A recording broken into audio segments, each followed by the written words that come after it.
ایک دفعہ کا ذکر ہے کہ ایک چھوٹے سے گاؤں میں احمد نامی ایک نیک دل شخص رہتا تھا۔ وہ محنتی اور ایماندار تھا اور اپنے کام سے محبت کرتا تھا۔ ایک دن اسے قریبی شہر میں ایک ضروری کام کے لیے جانا پڑا۔ شہر جانے کے لیے اسے ایک گھنے جنگل سے گزرنا پڑتا تھا، جس کے بارے میں لوگ کہتے تھے کہ وہاں بہت سے راز چھپے ہوئے تھے۔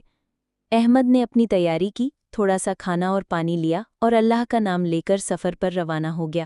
شروع میں تو سفر اچھا گزرا، پر جیسے ہی وہ جنگل کے اندر گہرائی میں داخل ہوا، راستہ اور گھنا ہوتا گیا۔ سورج غروب ہونے والا تھا اور جنگل میں اندھیرا چھانے لگا۔ احمد نے گھڑی دیکھی، اسے اندازہ نہیں تھا کہ اسے اتنا وقت لگ جائے گا۔ وہ راستہ بھٹک گیا تھا۔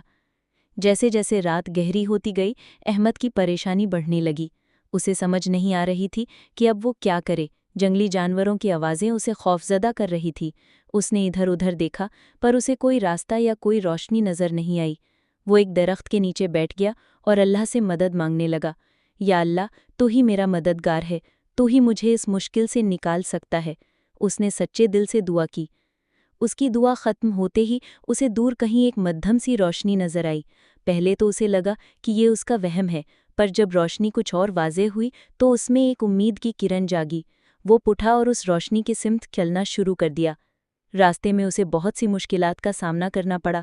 کہیں کانٹے چبھے تو کہیں پتھروں سے ٹھوکر لگی، پر وہ ہمت نہیں ہارا۔ اس نے اللہ پر توکل کیا اور چلتا رہا۔ جوں وہ قریب پہنچتا گیا، روشنی تیز ہوتی گئی۔ وہ ایک چھوٹے سے چشمے کے قریب پہنچا، جہاں ایک ضعیف العمر بزرگ آگ تاپ رہے تھے۔ بزرگ نے احمد کو دیکھا اور مسکرا کر اسے اپنے پاس بلایا۔ احمد نے انہیں اپنی ساری کہانی سنائی۔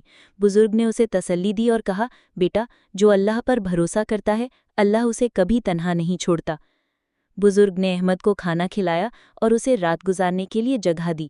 صبح سویرے بزرگ نے اسے جنگل سے نکلنے کا صحیح راستہ دکھایا اور کچھ نصیحتیں بھی کی۔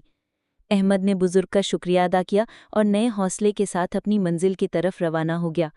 وہ جانتا تھا کہ یہ بزرگ اللہ کی طرف سے اس کے لیے مدد تھے۔ وہ خیریت سے شہر پہنچ گیا اور اپنا کام مکمل کر کے واپس اپنے گاؤں لوٹا۔ اس واقعے کے بعد احمد کا اللہ پر یقین اور مضبوط ہو گیا، اور وہ ہمیشہ لوگوں کو یہی کہتا تھا کہ مشکلات میں کبھی ہمت نہیں ہارنی چاہیے اور ہمیشہ اللہ سے مدد مانگنی چاہیے۔ بے شک اللہ ہی سب سے بڑا مددگار ہے۔